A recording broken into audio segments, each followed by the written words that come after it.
ঝাড়খণ্ড মুক্তি মোর্চা, তারপর তৃণমূল কংগ্রেস। জঙ্গলমহলের রাজনীতিতে আমরা দেখেছি বারবার বদল এসেছে। ব্যক্তি মঙ্গল সোরেনের রাজনৈতিক জীবনের এই বদলটা কি জঙ্গলমহলের বদলের সাথে খাপ খাইয়ে, নাকি কোথাও গিয়ে আপনার মতে জেএমএম আর তৃণমূল কংগ্রেসের মধ্যে মতাদর্শের মিল রয়েছে? প্রথমেই বলি, জঙ্গলমহলের বাতাস, জঙ্গলমহলের মাটি, জঙ্গলমহলের জঙ্গল সব কিছুর সংমিশ্রণেই একটি রাজনৈতিক আদর্শ গড়ে উঠেছিল। ঝাড়খণ্ড আলাদা রাজ্য একটি গণ আন্দোলনের মাধ্যমে। তো সেইখানে এই গণ আন্দোলন, যেখানে জল জঙ্গল জমিনের একটি আদর্শ সেই সময় খুব প্রখর ছিল লাল মাটির আঙিনায়।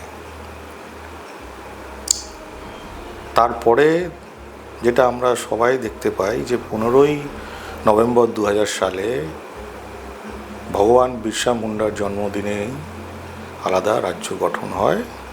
নতুন রাজ্য গঠন হওয়ার ফলে তার নাম হয় ঝাড়খণ্ড রাজ্য। তারপর 25 বছর পেরিয়ে গেছে। সেখানকার জনমানুষ, সেখানকার সংস্কৃতি, সেখানকার ভাষা, তারা তাদের মতো করে আলাদা ঝাড়খণ্ড সরকার গঠন হয়েছে। ফলে তারা তাদের মতো করে তাদের জীবনযাপন, তাদের সুখ সুবিধা বেছে নিয়েছে।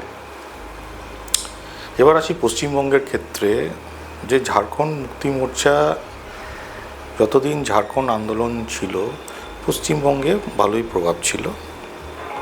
এবং সেক্ষেত্রে আমি এটুকু বলতে পারি যে আদর্শে 2011 সালে যখন আমরা দেখতে পাই ঝাড়খণ্ড রাজ্য গঠন হয়েছে 2000 সালে, তার ঠিক 10 বছর পরেই 2011 সালে নতুন সরকার গঠন হয়। সেটা একটি গণ আন্দোলনের মাধ্যমেই। মানুষ চেয়েছে পরিবর্তন, যে না, বামফ্রন্ট সরকারকে আর রাখা যাবে না। তাদের অত্যাচার, তাদের নীতি আদর্শ মানে জনদরদি হচ্ছে না, জনবিরোধী হয়ে যাচ্ছে অনেক সময়। তখন একটা মানুষ পরিবর্তন চায়। সেক্ষেত্রে তখন সর্বভারতীয় তৃণমূল কংগ্রেস রাজনৈতিক ময়দানে সরকার গঠনের ক্ষেত্রে সর্বসম্মতভাবে, যাকে আমরা সর্বমান্য করে নিয়েছি পশ্চিমবাংলায় মাননীয় মুখ্যমন্ত্রী মমতা বন্দ্যোপাধ্যায়কে, ফলে উনিও একটি গণ আন্দোলনেরই মুখ। বা আমাদের ভাবনার মধ্যেও উনি কেন এসেছেন, কারণ সেই জল জঙ্গল জমিনের কাছাকাছিও উনি অনেকটাই নিজেকে নিয়ে এসছেন, যার ফলে আমরাও সেই টানটা অনুভব করতে পেরেছি যে সত্যি তো, যেখানে আমাদের জাহের থানে পুজো করার সেরকম ব্যবস্থা ছিল না, যেখানে সাঁওতালি ভাষার বিকাশের জন্য কর্মকাণ্ড ছিল না।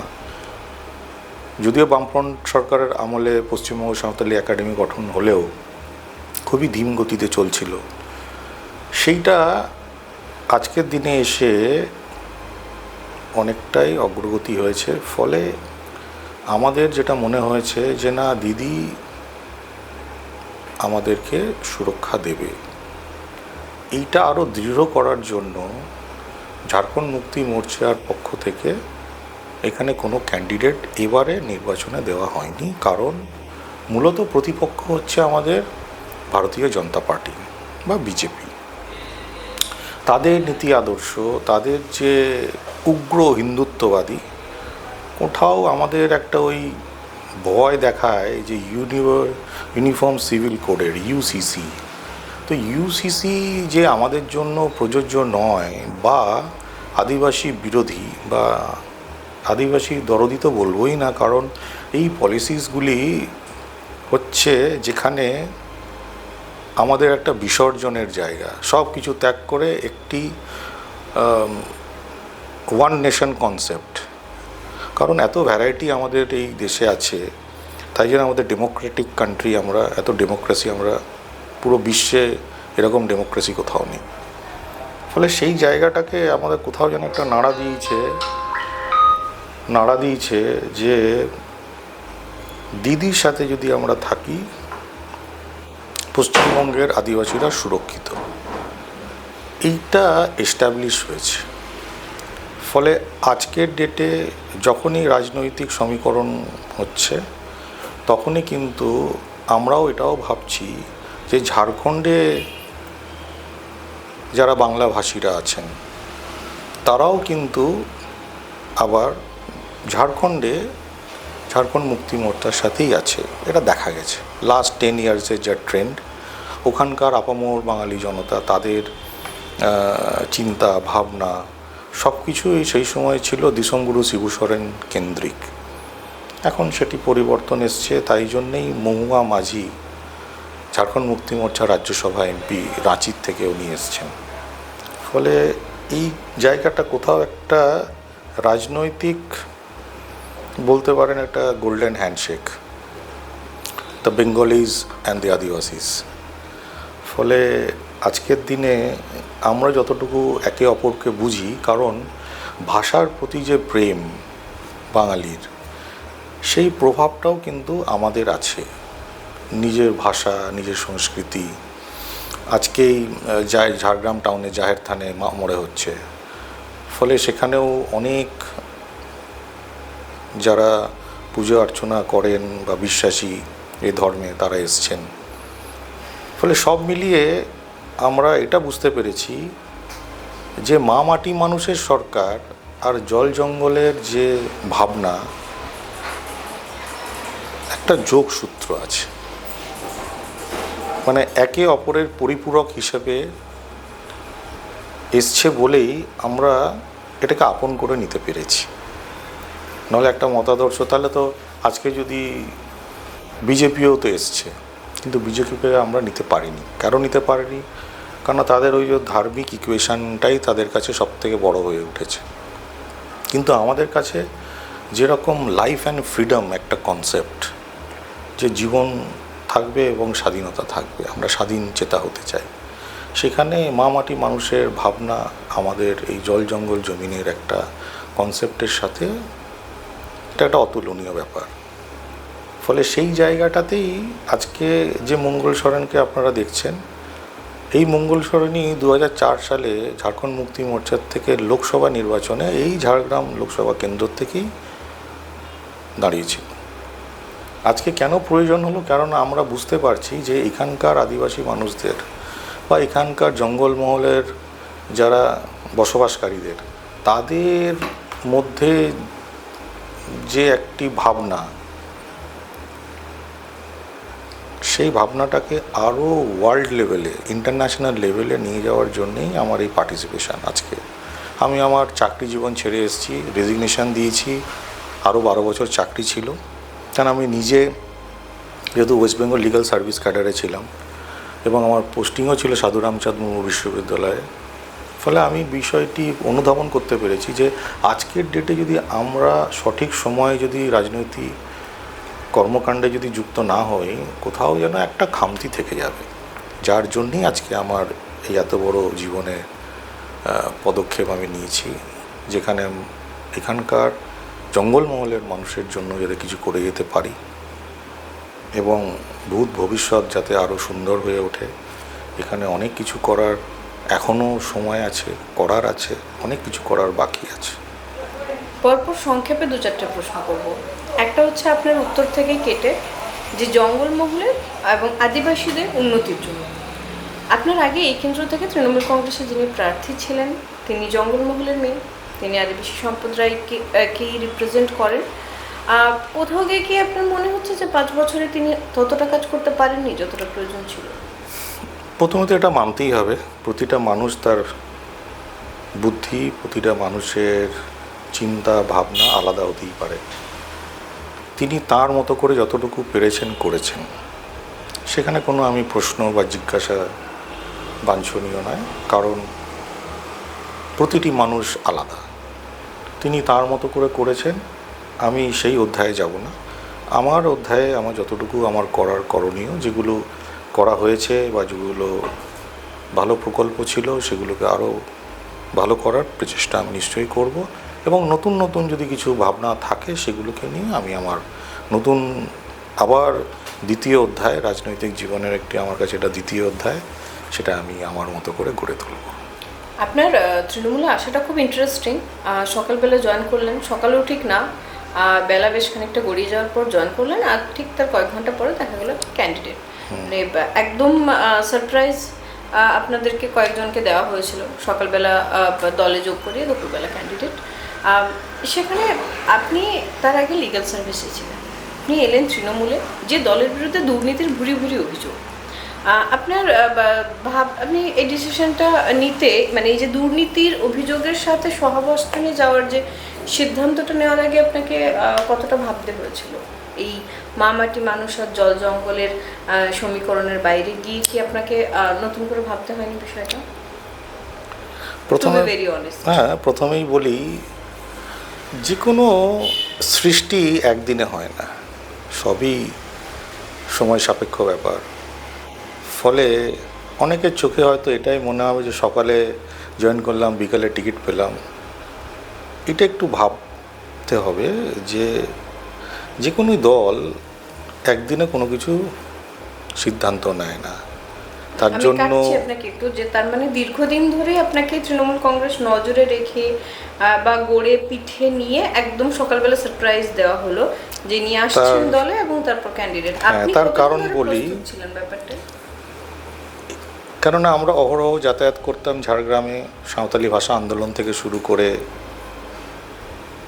বা কুড়মালি ভাষা কিভাবে স্বীকৃতি পাবে তার রূপরেখা, তার সাথে সাথে এখানকার জনমানুষ কিভাবে তাদের অর্থনৈতিক পরিস্থিতি পরিবর্তন আসবে। তো প্রথম যেটা আমরা পদক্ষেপ নিয়েছিলাম যে এখানে পট পরিবর্তন করতে হবে জঙ্গলমহলে, সেটা আমরা 2011 সালেই তার প্রমাণস্বরূপ আমরা দেখতে পেয়েছি। 2011 সালের পর 2016, ওই প্রথম 5টি বছর আমি নিজে পশ্চিমবঙ্গ সাঁওতালি একাডেমিতে মেম্বার ছিলাম এবং সাঁওতালি ভাষার স্বীকৃতি অতিরিক্ত রাজ্য ভাষা হিসেবে স্বীকৃতি পায় 2012 সালে, ভাষাগত সংখ্যালঘু হিসেবে স্বীকৃতি পায় 2011 সালেই, এবং পরপর 2014 সালে এসে WBCS পরীক্ষাতে সেটাকে সেই সিলেবাসে নিয়ে আসা। ফলে কর্মকাণ্ডগুলি একটু একটু করে হতে থাকতো। সেই সময় মন্ত্রী ছিলেন ডক্টর সুকুমার হাসদা, পশ্চিমাঞ্চল উন্নয়ন বিভাগের মন্ত্রী ছিলেন। ফলে কর্মকাণ্ডগুলি আমরা একটু একটু করে এসেছি এবং এই যে ঝাড়গ্রাম বিশ্ববিদ্যালয়ের নামকরণ সাধুরামচাঁদ মুর্মু বিশ্ববিদ্যালয় হবে, তার জন্য যে প্রক্রিয়া, ট্রাইবস অ্যাডভাইজারি কাউন্সিলে সেটাকে রেকমেন্ড করে এনে হায়ার এডুকেশন ডিপার্টমেন্ট থেকে বিল আকারে সে নামটি পরিবর্তন করে আনার যে প্রক্রিয়া, যেহেতু আমি নিজে আইনের ছাত্র, ফলে সেটা আমার কাছে খুবই সহজভাবে আমি করতে পেরেছি। ফলে সেগুলিও যেরকম করেছি, এবং এই ঝাড়গ্রামের বুকে যে বাস স্ট্যান্ডটি, নতুন বাস স্ট্যান্ড যদি আপনারা দেখেন, বা এখানকার SBSTCর ডিপো, ফলে এখানকার ডেভেলপমেন্টের সাথে আমরা অহরহ জড়িত ছিলাম। কিন্তু সেটা ছিল প্রশাসনিক ক্ষেত্রে, প্রশাসন লেভেলে কতটা কি আমরা করতে পারতাম, সেটা আমার মূল উদ্দেশ্য ছিল যাতে সেই বিষয়গুলি যারা রাজনৈতিক আঙিনায় আছে তারা তার লাভ নিতে পারে। ফলে এই নয় যে সকালে উঠলাম, হাত মুখ ধুয়ে খেতে বসে পড়লাম, no, it is a very normal routine. ফলে তার জন্যেই তৃণমূল কংগ্রেস তার নিজের মতো করে আমাকে আপন করে নিয়েছে, এবং এখন আমি এই যে একটি গণ আন্দোলনের মধ্যে দিয়ে নতুন পরিবর্তন এনেছেন উনি বাংলায়, ফলে আজকে দিদির হাত শক্ত করার জন্য আমরা এসেছি। মাথার উপরে এখনো শিবু সোরেনের ছবি, মমতা বন্দ্যোপাধ্যায়ের ছবি এখানে কবে যোগ হবে? আর অভিষেক ব্যানার্জির ছবি সব হবে, কারণ উনি আমাদের কাছে শুধু যে রাজনৈতিক নয়, উনি একটি আমাদের কাছে দিশম গুরু হিসেবে পরিচিত। ফলে দিশম গুরুকে শ্রদ্ধা জানানো আমার পরম, প্রতিদিন ওনাকে আমি গড় করে বেরোই। কারণ শুধু রাজনীতির প্রেক্ষাপট দেখলে হবে না, ওনার মধ্যে একটি আধ্যাত্মিকতাও ছিল, যেটা হয়তো কেউ মানবেন কেউ মানবেন না। ফলে আমাদের কাছে উনি একটি গুরু, যেরকম পণ্ডিত রঘুনাথ মুর্মু হচ্ছে আমাদের কাছে গুরুগমকে, মানে সব গুরুর মধ্যে গুরু শ্রেষ্ঠ। ফলে গুরুগমকে যেরকম আমরা অলচিকি জন্য এই ভাষার আরও ডেভেলপ হয়েছে সেই হিসাবে মানি সাঁওতাল সমাজে। প্লাস দিসম গুরু, এই ভাবনাটা আমাদের কাছে আলাদা। অনেকের কাছে হয়তো গুরুজি বা শিবু সোরেন, কিন্তু আমাদের কাছে উনি দিসম গুরু। ফলে এইটা নিয়ে কোনো আখ্যা বা রাজনৈতিক পট পরিবর্তন নয়, এটি সবই সময়ের সাথে চলা। আজকে মমতা বন্দ্যোপাধ্যায়, অভিষেক বন্দ্যোপাধ্যায় কি ছিল না মনের ভেতরে? নিশ্চয়ই ছিল। তা নাহলে 2011-র পরিবর্তন আমরা আনলাম কী করে, কীভাবে 16-তে আনলাম, কীভাবে 21-এ আনলাম। ফলে এর মানে এই নয় যে দিদির ছবি কবে আসবে আর অভিষেক বন্দ্যোপাধ্যায়ের ছবি কবে, সেই ছবিগুলো আগের থেকেই ছিল। ফলে যেভাবে আজকে আমরা আমাদের দৃষ্টিকোণ দেখছি জঙ্গলমহলের উন্নয়ন বা জঙ্গলমহলের ভাবনাকে, নিশ্চিত সেইটা আমাদের মতো করে আমরা আপন করে নেব। ফলে আজকের যে লড়াইটা আজকে দিদি বা আমাদের সেনাপতি অভিষেক বন্দ্যোপাধ্যায় যে বিশ্বাস আমার উপরে রেখেছেন, নিশ্চিত আমি সেইভাবেই ওনাদেরকে একটি ভালো রেজাল্টও দেব। মার্জিন কতটা হবে? অনেকেই বলছে যে ঝাড়গ্রামের ভোট ডিপেন্ড করে ঝাড়গ্রাম শহরের ভোটের উপর, আর সেখানে নাকি আবার হাড্ডাহাড্ডি লড়াই আছে, বলবো না নয়, সময় বলবে। বিপক্ষকে কি সহজভাবে দেখছেন নাকি কঠিনভাবে? দেখুন, বিপক্ষ হচ্ছে একটি জাতীয় স্তরের রাজনৈতিক দল, তাদের ইনফ্রাস্ট্রাকচার, তাদের ভাবনা আলাদা। ফলে তারা কিভাবে জঙ্গলমহলটাকে দেখতে চাইছে সেটা তাদের দূরবীনে তারা জানে। আমাদের মনের ত্রিনয়ন থেকে যেটা আমরা দেখতে পাচ্ছি যে বিজেপি বা ভারতীয় জনতা পার্টি এই জঙ্গলমহলে থাবা বসাতে গেলে এখনও সময় লাগবে তাদের। এই অত সহজে আমরা মাটি ছাড়ব না। জঙ্গলমহলের 4টে আসন তাহলে আপনার মতে তৃণমূল 4টি পাবে এবার? নিশ্চয়ই, কারণ এখানকার যে চিন্তন, এখানকার যে ভাবনা, শুধু পয়সার জন্য আমরা তো লড়ি না।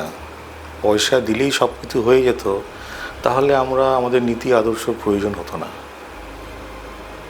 ফলে সেই জায়গায় যেহেতু নীতি আদর্শ এখনও আছে, কারণ আমরা বহু প্রাচীন সংস্কৃতির সাথে আমরা জড়িত আছি। ফলে আমাদের সেই রুট, আমাদের যা বেস, সেটা আমরা কখনোই ছাড়তে পারবো না। কারণ এখানে আদিবাসীদের যারা সারনা ধর্ম বিশ্বাসী করেন বা সারি ধর্মে বিশ্বাসী করেন, তাদের কাছে ওই হিন্দুত্ববাদীর বুলিয়া ওড়ে কখনোই ভোট পাওয়া যায় না। কেননা আপনি অসুরক্ষিত নিজেকে অনুভব করাচ্ছেন যে আপনাকে ইউনিফর্ম সিভিল কোডে আসতে হবে। তো it's a big challenge to them also. এত সহজ নয়, কেননা তারা ঝাড়খণ্ডে মুখ থুবড়ে পড়েছে প্রতিটা আদিবাসী সিটে, এখানেও তাই হবে। কারণ তারা আদিবাসী দরদি বলে তো মনে হলো না, বিরোধীই বটে।